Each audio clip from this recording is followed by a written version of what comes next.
দেখার জন্য কাউকে আমি জোর করব না, তবুও বলবো আমার রান্নাটা ভালো লাগলে একটু দেখবে। তা প্রথমে আমি পুঁই শাকগুলো কেটে নিয়েছিলাম, তারপরে পেঁয়াজ কেটে নিয়েছি, যাতে চিংড়ি মাছ ভেজে নিয়েছি, তার মধ্যে দিয়ে দিয়েছি পেঁয়াজ কুচিগুলো। প্রথমে পাঁচ ফোড়ন দিয়েছিলাম, তারপরে পেঁয়াজ কুচি দিয়ে একটু লাল লাল করে ভেজে তার মধ্যে দিয়ে দিচ্ছি আমি কুমড়োটা। তা কুমড়ো, পুঁই শাকের সাথেই আমি কুমড়ো, বেগুন, আলু আর পুঁই শাক আর তার সাথে একটা কাঁচা লঙ্কা কেটে নিয়েছি। তোমরা চাইলে আরও বিভিন্ন সবজিও দিতে পারো, কিন্তু আমার এইগুলো দিয়েই ভালো লাগে। আমি এগুলো একটু বড় বড় করে কেটে নিয়েছি।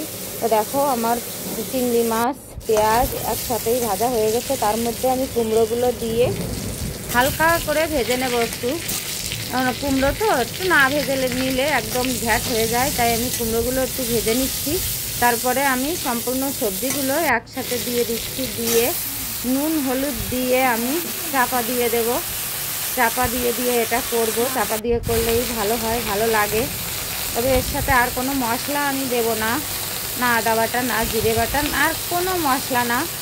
তারপরে দেখো চাপা দিয়ে দিয়ে আমার সবজিটা সিদ্ধ হয়ে গেছে। সিদ্ধ হয়ে যাবার পরে আমি দিয়ে দিয়েছি 1 চামচ চিনি।